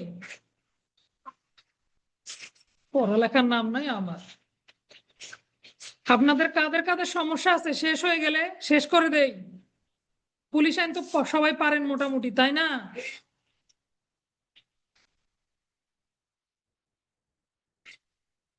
একটা লোক মোবাইলের কাছে নাই যে উত্তর দিবে যে স্যার পড়া চলুক। আচ্ছা, তাহলে যেহেতু কারো সমস্যা নাই চলবে, ইনশাল্লাহ শেষ করে দেই। সমাবেশ শোভাযাত্রা, জরিনা তোমাকে ধন্যবাদ। সমস্যা নাই, বেশিরভাগ সমস্যা নাই, ভোট যেদিকে বেশি ঘটনা সেদিকেই ঘটবে। আচ্ছা, তাহলে আসেন আমরা একটু দেখি বাকি 30-এ কি বলেছে। 30-এ বলেছে সমাবেশ শোভাযাত্রা সংক্রান্ত যে বিধান। মিজানুর ভাই আপনাকেও ধন্যবাদ, অবশ্যই পড়া বেশি বেশি পড়তে হবে, তাহলে আবার এগুলো ক্লাস রিপিট পাবেন ইনশাল্লাহ। আসেন এখান থেকে শুরু হয়েছে, 30 ধারা থেকে শুরু হয়েছে সমাবেশ শোভাযাত্রা সংক্রান্ত যে বিধান, মিছিল মিটিং বা সমাবেশ শোভাযাত্রা সংক্রান্ত বিধানগুলো আলোচিত হয়েছে। 30-এর 4টা উপধারা আছে, 4টাই পড়তে হবে, খুবই গুরুত্বপূর্ণ। দেখেন খুব সোজা, একটু যদি মনোযোগ দেয় খুব সোজা। আর যদি বার্ডেন মনে করেন যে বোঝা আমি পারছি না, তাহলে আপনি আগেই হেরে গেলেন, আপনার মাথায় আর কি ঢুকবে বলেন। তাহলে 30-এ বলেছে সমাবেশ শোভাযাত্রা সংক্রান্ত পুলিশ অফিসারের ক্ষমতা। কি ক্ষমতা? পুলিশ সুপার থেকে, এএসপি থেকে তদূর্ধ্ব, এই র্যাঙ্ক গুলো মনে রাখতে হবে কিন্তু। পুলিশ সহকারী পুলিশ সুপার থেকে তদূর্ধ্ব পুলিশ কর্মকর্তা তারা নিয়ন্ত্রণ করতে পারবে, কন্ট্রোল করতে পারবে। তাহলে নিয়ন্ত্রণের ক্ষমতা কার? পুলিশের। সমাবেশ শোভাযাত্রা কখন শুরু হবে, কখন শেষ হবে, কোন পথ দিয়ে চলবে, এবং তারা কি কি নিয়মগুলো মেনে চলবে। পিআরবি 138-39 করেছিলাম, মনে আছে? আতশবাজি ফুটানো যাবে না, শব্দ করা যাবে না, জনসাধারণের বিশৃঙ্খলা করা যাবে না, আগ্নেয়াস্ত্র বা অন্য কোনো অস্ত্র শস্ত্র লাঠিসোঁটা রাখা যাবে না, আছে না প্রবিধানে নিয়ম? তাহলে এগুলো কে নিয়ন্ত্রণ করে? পুলিশ সদস্য বা পুলিশ অফিসাররা নিয়ন্ত্রণ করে। তাহলে প্রথম কথা হলো সমাবেশ শোভাযাত্রা মিছিল মিটিং সংক্রান্ত যে নিয়মগুলো, এগুলো সহকারী পুলিশ সুপার থেকে তদূর্ধ্ব পদমর্যাদার কর্মকর্তা নিয়ন্ত্রণ করেন। 30-এর 1, তাহলে সহকারী পুলিশ সুপার থেকে তদূর্ধ্ব পদমর্যাদার কর্মকর্তা সমাবেশ শোভাযাত্রা নিয়ন্ত্রণ করবেন। প্রবিধান 137-এও এই কথাগুলো বলা আছে। আচ্ছা, এরপরে আসেন, যদি শান্তি ভঙ্গের আশঙ্কা দেখা দেয়, মনে করেন তারা তো নিয়ন্ত্রণ করবে, ঠিক আছে, এখন মনে হলো যে এই সমাবেশকে যদি পারমিশন দেওয়া হয় তাহলে হয়তো বা শান্তি ভঙ্গ করতে পারে, তখন তারা জেলা ম্যাজিস্ট্রেটকে এই বিষয়টা অবগত করবেন। তাহলে পুলিশ সহকারী পুলিশ সুপার থেকে তদূর্ধ্ব পদমর্যাদার কর্মকর্তা জেলা ম্যাজিস্ট্রেট স্যারকে অবগত করবেন যে এই সমাবেশ থেকে শান্তি ভঙ্গ ঘটতে পারে, তখন জেলা ম্যাজিস্ট্রেট স্যার তাদেরকে লাইসেন্স নিতে বাধ্য করবেন। নিয়ন্ত্রণ করবে কে? সহকারী পুলিশ সুপার থেকে তদূর্ধ্ব পদমর্যাদার কর্মকর্তা। 30-এর 1, 30-এর 2, লাইসেন্স নিতে বাধ্য করবেন কে? জেলা ম্যাজিস্ট্রেট লাইসেন্স নিতে বাধ্য করবেন। 30-এর 2, 30-এর 3, লাইসেন্স মঞ্জুর করবেন পুলিশ সুপার স্যার। তাহলে কে লাইসেন্স মঞ্জুর করেন? পুলিশ সুপার মহোদয়। লাইসেন্স মঞ্জুর করেন নিম্নলিখিত কোন ব্যক্তি? জেলা ম্যাজিস্ট্রেট, সহকারী পুলিশ সুপার, থানার ভারপ্রাপ্ত কর্মকর্তা, পুলিশ সুপার। কি লিখবেন? অবশ্যই পুলিশ সুপার লাইসেন্স মঞ্জুর করবেন। নিয়ন্ত্রিত হবে সহকারী পুলিশ সুপার থেকে তদূর্ধ্ব পদমর্যাদার কর্মকর্তা। লাইসেন্স মঞ্জুর করবেন পুলিশ সুপার, লাইসেন্স নিতে বাধ্য করবেন জেলা ম্যাজিস্ট্রেট। পরিষ্কার করে শুনে রাখুন, এগুলো এলোমেলো হবে পরীক্ষার হলে। 30-এর 1, এএসপি থেকে তদূর্ধ্ব পদমর্যাদার কর্মকর্তা লাইসেন্স তারা নিয়ন্ত্রণ করবেন, সভা সমাবেশ নিয়ন্ত্রণ করবেন। 30-এর 2, জেলা ম্যাজিস্ট্রেট লাইসেন্স নিতে বাধ্য করবেন। 30-এর 3, এই সভা সমাবেশের লাইসেন্স মঞ্জুর করবেন পুলিশ সুপার। অবশ্যই তিনি দেখবেন লাইসেন্সে কাদের কাদের শর্তাবলীগুলো সব ঠিক আছে কিনা, কিন্তু লাইসেন্সের জন্য কোনো ধরনের ফি আদায় করতে পারবেন না। আমি দুঃখিত। 30-এর 4, এই যে পুলিশ সুপার স্যার তাদেরকে লাইসেন্স দিলেন, লাইসেন্স পাওয়ার পরেও তারা কোন এলাকা দিয়ে যাবে আসবে, কোন দিকে চলবে, গান বাজনা, এগুলো সব নিয়ন্ত্রণ করতে পারবেন। তাহলে নিয়ন্ত্রণের বিধান 2টা, 30-এর 1, 30-এর 4। মাঝখানের 2টা জেলা ম্যাজিস্ট্রেট স্যার লাইসেন্স নিতে বাধ্য করবেন, পুলিশ সুপার স্যার লাইসেন্স মঞ্জুর করবেন। এই 4টা কথা মনে রাখা কি কোনো কঠিন ব্যাপার? তাহলে প্রথমেও নিয়ন্ত্রণ, পরেও নিয়ন্ত্রণ। প্রথমের নিয়ন্ত্রণ বলেছে সাধারণ ক্ষমতা, পরের নিয়ন্ত্রণ যেটা লাইসেন্স দেওয়ার পরে লাইসেন্সের যে ক্ষমতা প্রদান করা হলো সেটার নিয়ন্ত্রণ। কোন পথ দিয়ে চলবে, গান বাজনা কিভাবে চলবে, এটা নিয়ন্ত্রণ করবেন এই লাইসেন্সের মাধ্যমে। কখন কোন রাস্তা দিয়ে গান বাজনা চলতে পারবে সে বিষয়টাও নিয়ন্ত্রিত হবে। এই ছিল 30 ধারা। আমার মনে হয় আপনারা এখন বলতে পারবেন, এত সহজ। এবার আসেন 30-এর ক। 30-এর কয় বলেছে লাইসেন্সের শর্ত। তারা লাইসেন্স নিল, ভদ্রভাবে সমাবেশ চালালো, চালাতে চালাতে হঠাৎ করে তারা লাইসেন্সের শর্ত লঙ্ঘন করলো, আতশবাজি ফুটিয়ে ফেললো, বিশৃঙ্খল পরিস্থিতি তৈরি করলো।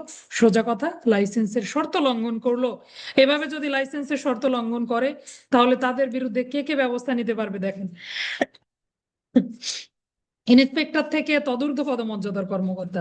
যিনি ইন্সপেক্টর তিনি তো থানার দায়িত্বে থাকলে থানার ভারপ্রাপ্ত কর্মকর্তা বলে বিবেচিত হবেন। এছাড়াও অনেকেই থানার ভারপ্রাপ্ত কর্মকর্তা হন, আমরা দেখেছি। আপাতত আমরা ইন্সপেক্টর পদমর্যাদা ধরে নেব। তাহলে থানার ভারপ্রাপ্ত কর্মকর্তা অথবা তদূর্ধ্ব পদমর্যাদা, তদূর্ধ্ব এর মধ্যেই সবাই আসবে স্যাররা। তদূর্ধ্ব পদমর্যাদার কর্মকর্তা কোন সমাবেশ লাইসেন্স নেয়ার পরেও যদি লাইসেন্সের শর্তগুলো লঙ্ঘন করেন তাহলে এই সমাবেশকে ছত্রভঙ্গ করার জন্য আদেশ দিতে পারবেন। বুঝতে পেরেছি? তাহলে কোনো সভা সমাবেশ আইনানুগভাবে লাইসেন্স গ্রহণ করার পরেও লাইসেন্সের শর্ত লঙ্ঘন করে তাহলে কে ব্যবস্থা নিতে পারবেন? ইন্সপেক্টর বা থানার ভারপ্রাপ্ত কর্মকর্তা থেকে তদূর্ধ্ব পদমর্যাদার কর্মকর্তা তাদের বিরুদ্ধে ব্যবস্থা গ্রহণ করতে পারবেন। কি কি ব্যবস্থা? দুইটা ব্যবস্থা। সাথে সাথেই শোভাযাত্রা বন্ধ। তাহলে এই সমাবেশ বা শোভাযাত্রা বন্ধ করার নির্দেশ দিতে পারবেন এবং তাদের সকলকে ছত্রভঙ্গ হয়ে যাওয়ার নির্দেশ দিতে পারবেন। বন্ধ, ছত্রভঙ্গ, দুইটা আদেশ। বন্ধ, ছত্রভঙ্গ করার নির্দেশ দিতে পারবেন। 30-এর কয়ের 1। এবার আসেন, ছত্রভঙ্গ করার নির্দেশ দিলেন কিন্তু তারা ছত্রভঙ্গ হলো না, আপনারা আমার মতো দুষ্ট নড়লো না, ওখান থেকে বসেই থাকলো। তখন আপনারা কি করতে পারবেন? ওই যে ফৌজদারি কার্যবিধির 128 ধারা মোতাবেক বল প্রয়োগ করতে পারবেন। বল প্রয়োগের ভেতরেই জলকামান, লাঠিচার্জ যা আছে আসবে। আগ্নেয়াস্ত্রের ব্যবহার করতে পারবেন, জনসাধারণের সাহায্য নিতে পারবেন। গ্রেপ্তার পূর্বক ফৌজদারি পেনাল কোডের কত ধারা? 143 ধারা মোতাবেক, 145 ধারা মোতাবেক কি করতে পারবেন? অভিযুক্ত করতে পারবেন, বা 145 ধারা মোতাবেক ব্যবস্থা গ্রহণ করা যাবে। অর্থাৎ তারা অবৈধ জনতা বলে বিবেচিত হবে। হ্যাঁ, প্রবিধান 142-43 দুইটাই ব্যবহার করা যাবে। 30-এর 1-এর 30-এর কয়ের 1 142, 30-এর কয়ের 2 143। প্রথমটার সঙ্গে 127 দিতে পারেন, পরেরটার সঙ্গে 128 দিতে পারেন, তবে সবগুলো ধারাই দেয়া যায়। এখানে বলা আছে 127 থেকে 131 ধারা প্রযুক্ত হবে বা ব্যবহার করা যাবে। অর্থাৎ সিআরপিসির 127 থেকে 131 ধারার যে বিধানগুলো সবগুলোই আপনি প্রয়োগ করতে পারবেন। এই ছিল 30-এর ক। তাহলে 30-এ লাইসেন্স দিল, 30-এর কয়ে লাইসেন্সের শর্ত লঙ্ঘন করলে কারা কারা ব্যবস্থা নিতে পারবেন? কয়টি ব্যবস্থা নিতে পারবেন? এরপর ছত্রভঙ্গের আদেশ দিতে পারবেন, বন্ধের নির্দেশ দিতে পারবেন। যদি বন্ধ না করে, ছত্রভঙ্গ না হয়, 30-এর কয়েদ 2 অনুযায়ী ছত্রভঙ্গ করার জন্য সকল প্রকার আইনানুগ ব্যবস্থা গ্রহণ করা যাবে। পরিষ্কার? 31, জনসাধারণের চলাচলের রাস্তায় আইন শৃঙ্খলা রক্ষার দায়িত্ব পুলিশ সদস্যদের উপরে বর্তাইবে বা পুলিশ কর্মকর্তা কর্মচারীর উপরে বর্তাইবে। এটা কে জানেন না? সবাই জানি যে সকল প্রকার আইন শৃঙ্খলা রক্ষার দায়িত্ব আমাদের কাঁধে, তাই না? সেই একই কথা বলেছে সমাবেশ সংক্রান্ত। তো সমাবেশ যদি হয় ওই এলাকায় আবার জনসাধারণের শান্তি শৃঙ্খলা রক্ষার দায়িত্ব পুলিশ সদস্যদের উপরে বর্তাবে। 31, 32-এ বলেছে উপরের এই ধারাগুলোতে যে বিধানগুলো থাকলো এগুলো যদি কোনো ব্যক্তি লঙ্ঘন করে ম্যাজিস্ট্রেট আদালতের বিচারে তিনি দোষী সাব্যস্ত হলে 200 টাকা পর্যন্ত জরিমানা দণ্ডে দণ্ডিত করা যাবে। এখানে কিন্তু শুধুমাত্র দণ্ড, অর্থদণ্ড 200 টাকা। হ্যাঁ, তাহলে ম্যাজিস্ট্রেট আদালতের বিচারে 200 টাকা পর্যন্ত দণ্ডে দণ্ডিত করা যাবে। কোন ক্ষেত্রে? 30-এর ক এবং 31 ধারা যদি লঙ্ঘন করে তাহলে ওই ব্যক্তিদের বিচার 200 টাকা পর্যন্ত জরিমানা দণ্ডে দণ্ডিত করা যাবে। শাস্তি কত? 32 ধারা। 32 ধারায় কেবলমাত্র এই কয়েকটা ধারা লঙ্ঘনের শাস্তি। অন্য ধারাগুলো শাস্তি তো আমরা দেখেছি, বিভিন্ন অপরাধের বিভিন্ন শাস্তির ব্যবস্থা। কতক জায়গায় পুলিশ কর্মকর্তাদের শাস্তি দেখলাম, আবার দেখলাম অতিরিক্ত পুলিশের শাস্তি, তাই না? 19 ধারায় 50 টাকা জরিমানা, স্পেশাল পুলিশের শাস্তি 19 ধারায়। এই ছিল 30, 30-এর ক, 31, 32। তাহলে 30-এর কয়ের 4টা উপধারা: নিয়ন্ত্রণ, লাইসেন্স নিতে বাধ্য করা, লাইসেন্স মঞ্জুর করা, আবার নিয়ন্ত্রণ।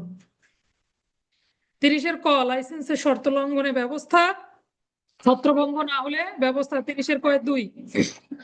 31 আইন শৃঙ্খলা রক্ষা ডিউটি করা। 32 এগুলো যদি কেউ না মানে তাদের দণ্ডের ব্যবস্থা 32 ধারা। 33 পুলিশের ক্ষমতা ম্যাজিস্ট্রেটের ক্ষমতার পরিপন্থী হবে না। খুবই গুরুত্বপূর্ণ একটা কথা, যেহেতু সকলেই আইন শৃঙ্খলা রক্ষা বা প্রশাসনিক দায়িত্বে নিয়োজিত, কাজেই পুলিশ অফিসার অবশ্যই ম্যাজিস্ট্রেটদেরকে মান্য করবেন। একইভাবে পুলিশ আইনেও বলা হয়েছে 33 ধারা মোতাবেক পুলিশ অফিসার ক্ষমতা ম্যাজিস্ট্রেটের ক্ষমতার পরিপন্থী হবে না, অর্থাৎ ম্যাজিস্ট্রেটদেরকে মেনে চলতে হবে। এই ধারাটা একটু লিখতে ভুলে গিয়েছিলাম আমি। এবার আসেন 34 ধারা। 34 ধারায় বলেছে পৌর এলাকায় সুনির্দিষ্ট অভিযোগের ভিত্তিতে কি কি ব্যবস্থা নেওয়া যাবে। এখান থেকে শুধু দণ্ডটা মনে রাখলে হবে, একদম আলাদা করে লিখে দিয়েছি। 8 দিন পর্যন্ত দণ্ড, 50 টাকা পর্যন্ত, 8 দিন পর্যন্ত সশ্রম বিনাশ্রম কারাদণ্ড, 50 টাকা পর্যন্ত জরিমানা দণ্ডে দণ্ডিত করা যাবে পৌর এলাকায় যদি কিছু নিম্নলিখিত অপরাধগুলো সংঘটিত হয়। কি কি অপরাধ? এটা সবারই মুখস্থ। অনিজ, খোরামারা পু, এভাবে আমরা পড়ি, তাই না?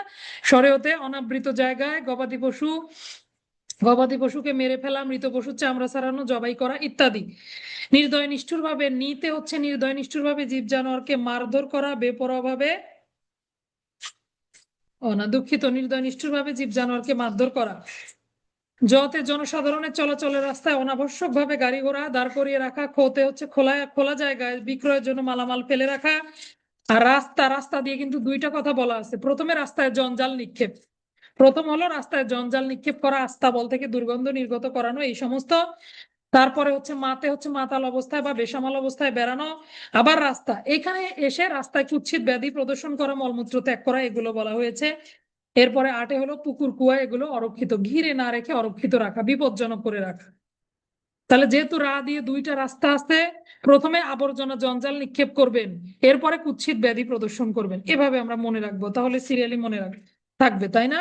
অ, নি, জ, কো, রা, মা, রা, পু, এভাবে মনে রাখবো আমরা। দেখেন অনেকগুলো জায়গায় টেকনিক লিখে দিয়েছি আপনাদেরকে, আশা করি এভাবে পড়লে আপনাদের ভালো মনে থাকবে।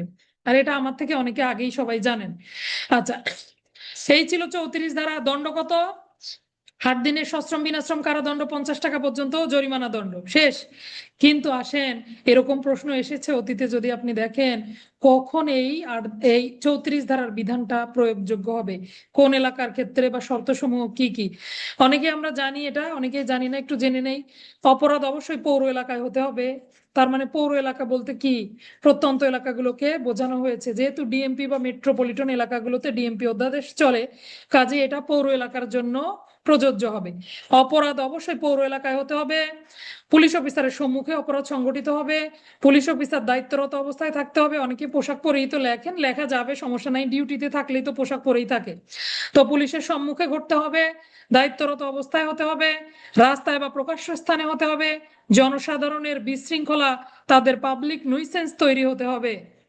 এই যে আপনি অনাবৃত জায়গায় গবাদি পশু জবাই করে এমন বিশৃঙ্খল পরিস্থিতি তৈরি করলেন যাতে পাবলিক নুইসেন্স ঘটতে হবে, তবেই আপনি এই ব্যবস্থা গ্রহণ করতে পারবেন। একটা দিয়ে বুঝালাম, বাকিগুলোর ক্ষেত্রেও একই কথা। তাহলে 5টা শর্ত, মোটামুটি যদি 5টা বা 6টা শর্ত বলতে পারেন। পৌর এলাকায় হতে হবে, পুলিশ অফিসারের সম্মুখে, দায়িত্বরত অবস্থায়, পোশাক পরিহিত অবস্থায়, আর কি রাস্তায় বা প্রকাশ্য স্থানে হতে হবে, পাবলিক নুইসেন্স হতে হবে। তারপরে কি হবে? এই 34 ধারা মোতাবেক ওই ব্যক্তিকে সংশ্লিষ্ট পুলিশ অফিসার বিনা পরোয়ানায় গ্রেপ্তার করতে পারবে এবং দণ্ডের ব্যবস্থা ম্যাজিস্ট্রেট আদালতে বিচারে 8 দিন পর্যন্ত সশ্রম অথবা বিনাশ্রম কারাদণ্ড জরিমানা দণ্ডে দণ্ডিত হবেন। জরিমানার পরিমাণ কত? মাত্র 50 টাকা, অনূর্ধ্ব, তাও আবার অনূর্ধ্ব 50 টাকা দণ্ডে দণ্ডিত হবেন। 34-এর ক, চিত্ত বিনোদনের স্থল। চিত্ত মানে কি? হৃদয় বিনোদন পায় যেখানে, সেই স্থলগুলো চিড়িয়াখানা হতে পারে, শিশু পার্ক হতে পারে ইত্যাদি, যেখানে সবাই চিত্ত বিনোদনের জন্য যায়, ভ্রমণ পিপাসু লোকজন যায়। তো এই রকম স্থলে দর্শক প্রবেশের যে টিকিট আছে, 200 টাকা হলে আপনি প্রবেশ করতে পারবেন। কিন্তু ব্ল্যাকে টিকিট বিক্রি করলো, এই নির্ধারিত মূল্যের চেয়ে উচ্চ মূল্যে যদি কোনো ব্যক্তি টিকিট বিক্রয় করে, বিক্রয়ের প্রস্তাবও যদি করে, তারপরও সেটা অপরাধ বলে গণ্য হবে।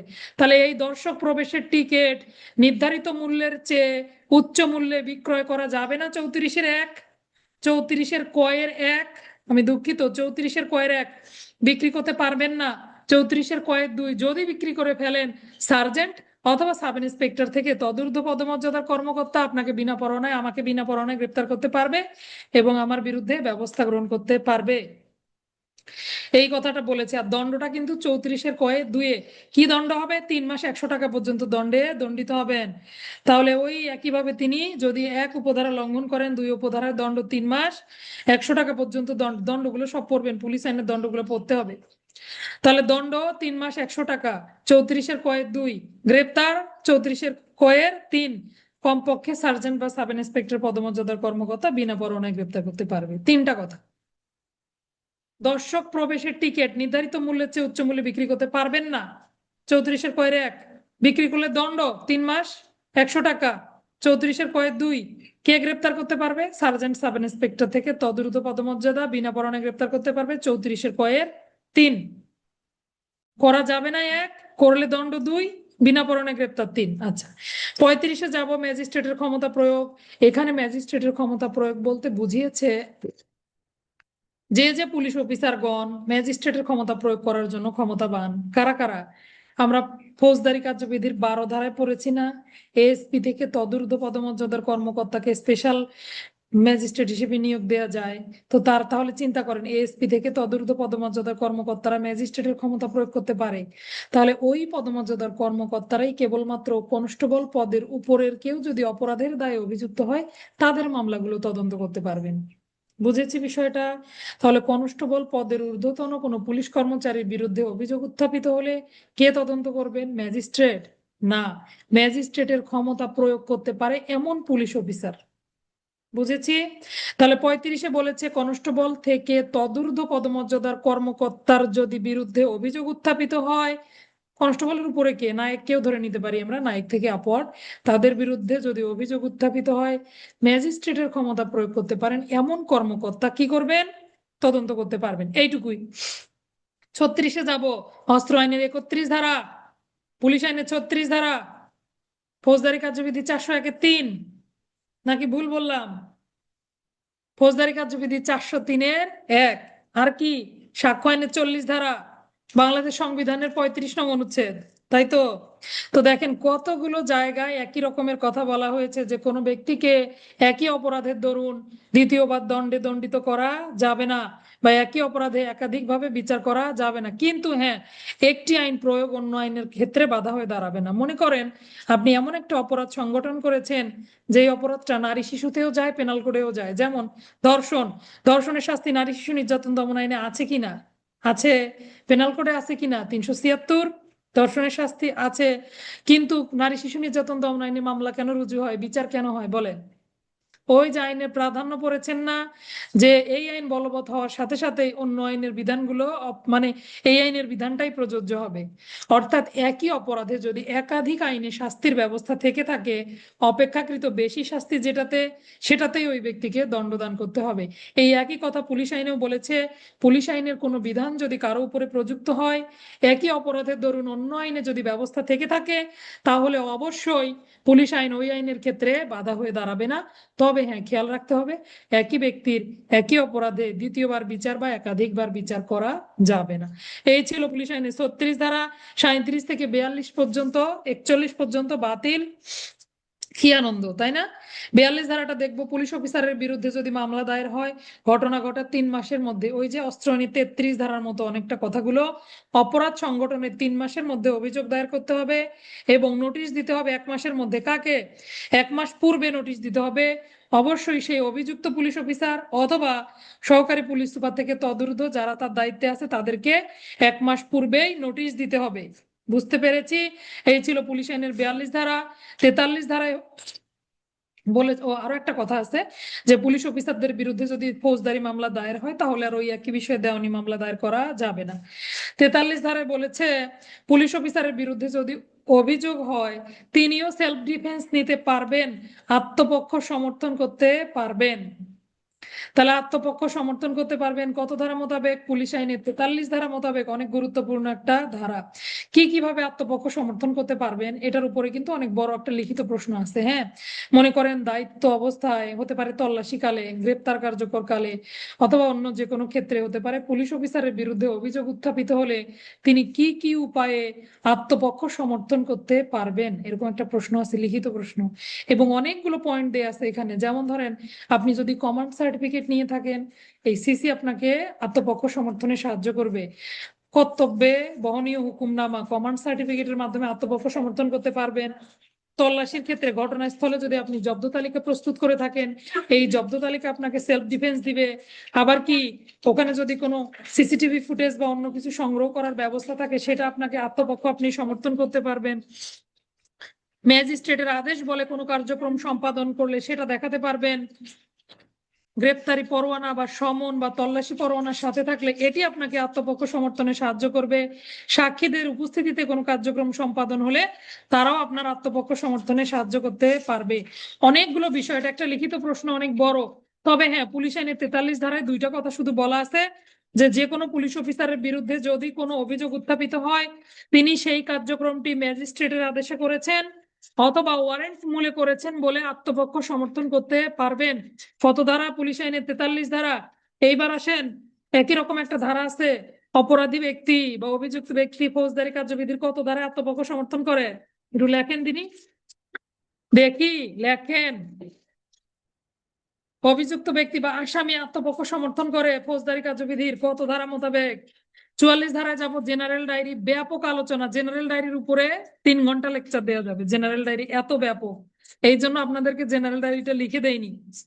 340, জরিনা তোমাকে ধন্যবাদ। 342টা হলে আরো অ্যাপ্রোপ্রিয়েট হয়, 340ও হয়। আচ্ছা,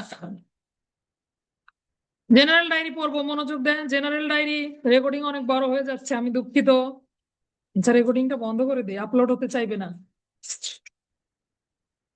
না থাক। আচ্ছা আসেন দেখি, জেনারেল ডায়েরি বা জিডি। থানার ভারপ্রাপ্ত কর্মকর্তা জেনারেল ডায়েরি লিপিবদ্ধ করার জন্য ক্ষমতাবান বা তিনি দায়ী থাকবেন। এই প্রশ্নটা এমসিকিউ এসেছিল, লিখিত প্রশ্ন এসেছিল। জেনারেল ডায়েরি লিপিবদ্ধ করার দায়িত্ব কার? থানার ভারপ্রাপ্ত কর্মকর্তা জেনারেল ডায়েরি লিপিবদ্ধ করবেন সরকার নির্ধারিত ফরমে। সরকার নির্ধারিত ফরম কি? BP form number 65, Bangladesh form number 53-65-তে লিপিবদ্ধ করবেন। জেনারেল ডায়েরি কোথায় কোথায় রক্ষণাবেক্ষণ করা হয়? থানায়, ফাঁড়িতে, অন্য কোনো পুলিশ স্টেশনেও হতে পারে। জেনারেল ডায়েরি পুলিশ আইনের 44 ধারা মোতাবেক, 44 ধারা থেকে কিন্তু জেনারেল ডায়েরি সৃষ্টি। এছাড়াও কি কি ধারা ব্যবহার করতে পারবেন? ফৌজদারি কার্যবিধি 154, 155, প্রবিধান 377 বিধি। এদিকে তো পুলিশ আইনের 44 ধারা থাকলোই। বিপি ফর্ম কি কি শিখলাম? BP form 65, Bangladesh form number 53-65। এবার আসেন, জিডিতে কয়টি পৃষ্ঠা থাকবে? 200 পৃষ্ঠা সম্বলিত একটি রেজিস্টার হবে। জেনারেল ডায়েরিতে কয়টি পৃষ্ঠা থাকবে? 2টি পৃষ্ঠা থাকবে। কে রক্ষণাবেক্ষণ করবেন? থানার ভারপ্রাপ্ত কর্মকর্তা রক্ষণাবেক্ষণ করবেন। কত ঘন্টার জন্য জেনারেল ডায়েরি লিপিবদ্ধ করা হয়? 24 ঘন্টার জন্য। অর্থাৎ সকাল 8টা থেকে শুরু হয়ে পরদিন সকাল 8টা পর্যন্ত একই ধারাবাহিক ক্রমিকে চলবে। অর্থাৎ পরের দিন আবার নতুন করে শুরু হবে। নতুন করে বলতে ক্রমিক নম্বর কিন্তু পরিবর্তন হবে না। ক্রমিক নম্বর মাসিক ভিত্তিতে ক্রমিক নম্বর দিতে হয়। 1 মাস পর্যন্ত একই রকম ক্রমিক নাম্বার চলবে ধারাবাহিক ভাবে। পরের মাসের 1 তারিখে গিয়ে আবার নতুন করে ক্রমিক নাম্বার পড়বে। তাহলে জিডিতে কি মাসিক, কি ক্রমিক নাম্বার ব্যবহার করা হয়? মাসিক, বাৎসরিক, সাপ্তাহিক? তাহলে অবশ্যই জেনারেল ডায়েরিতে মাসিক ক্রমিক নাম্বার ব্যবহার করা হয়। এটি একটি গুরুত্বপূর্ণ সরকারি দলিল বলে আদালতে সাক্ষ্য হিসেবে বিবেচিত হবে। সাক্ষ্য আইনের 74 ধারা, 35 ধারা দিতে পারেন। 9 ধারায়ও ঘটনার ব্যাখ্যা করে, এটাও দিতে পারেন। জিডিতে মার্জিন দিয়ে জিডি মার্জিন দিয়ে লিপিবদ্ধ করতে হয়। এই মার্জিনে ডান পাশে যে ঘটনা বিবৃত থাকে সেই ঘটনার সংক্ষিপ্ত সার আলোচিত থাকে। জেনারেল ডায়েরিতে কোন কোন বিষয়গুলো লিপিবদ্ধ করা হয়? একদম সকল বিষয় লিপিবদ্ধ করা হয়। অনেকে এটা লিখতে দিলেও লিখতে পারেন না। দেখেন কত কিছু বলা আছে এখানে।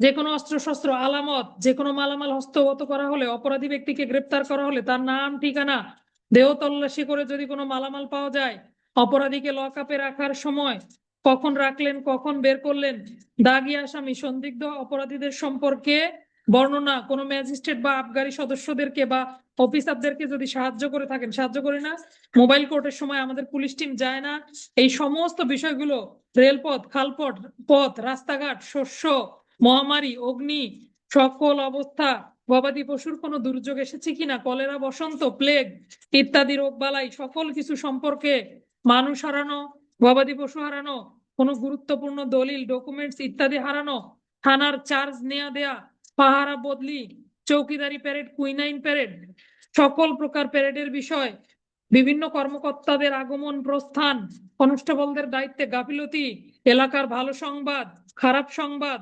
দুর্বৃত্তগণ পালিয়ে গেলে সেই রকম সংবাদ, কোন কারেন্সি স্কট বা অন্য কোনো আসামি স্কট, তাদের আগমন প্রস্থান থেকে শুরু করে সকল সংবাদ জেনারেল ডায়েরিতে লিপিবদ্ধ হবে। মামলা হলে মামলার ঘটনাও সংক্ষিপ্তভাবে লিপিবদ্ধ হয়, মামলার তারিখ, নম্বর, ধারা।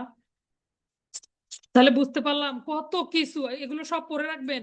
যখন আপনি এরকম 50টা পয়েন্ট পড়বেন, 30টা মনে থাকবে, 20টা ভুলে যাবেন, এটাই নিয়ম। এরপরে আসেন গুরুত্বপূর্ণ বিষয়, কত বছর পর পর জেনারেল ডায়েরি নষ্ট করা হয়? 5 বছর পর পর জেনারেল ডায়েরি নষ্ট করা হবে, অবশ্যই ঊর্ধ্বতন কর্তৃপক্ষের নির্দেশ সাপেক্ষে। আপনি কর্তৃপক্ষের বিনা অনুমতিতে অথবা ম্যাজিস্ট্রেটের অনুমতি ব্যতি রেখে জেনারেল ডায়েরির কপি কাউকে সরবরাহ করতে পারবেন না। বুঝেছি। তাহলে জেনারেল ডায়েরির কপি ম্যাজিস্ট্রেটের অনুমোদন ছাড়া অথবা ঊর্ধ্বতন কর্মকর্তার অনুমোদন ছাড়া কাউকে দেয়া বেআইনি বলে বিবেচিত হবে। বিভিন্ন রকম পরিদর্শনের সময় অবশ্যই ঊর্ধ্বতন কর্মকর্তাগণ এই জেনারেল ডায়েরি পরিদর্শন করবেন। এই পর্যন্তই ক্লাস ছিল। রিভিশনে গেলে তো আরো দেরি হয়ে যাবে, রেকর্ডিংটা বন্ধ করে তারপর রিভিশন দেওয়া যাবে। ধন্যবাদ সবাইকে ধৈর্য সহকারে এতক্ষণ পর্যন্ত থাকার জন্য। সবার জন্য অনেক অনেক দোয়া, শুভকামনা। আসসালামু আলাইকুম রহমতুল্লাহ। ক্লাস এখানেই সমাপ্ত ঘোষণা করা হলো।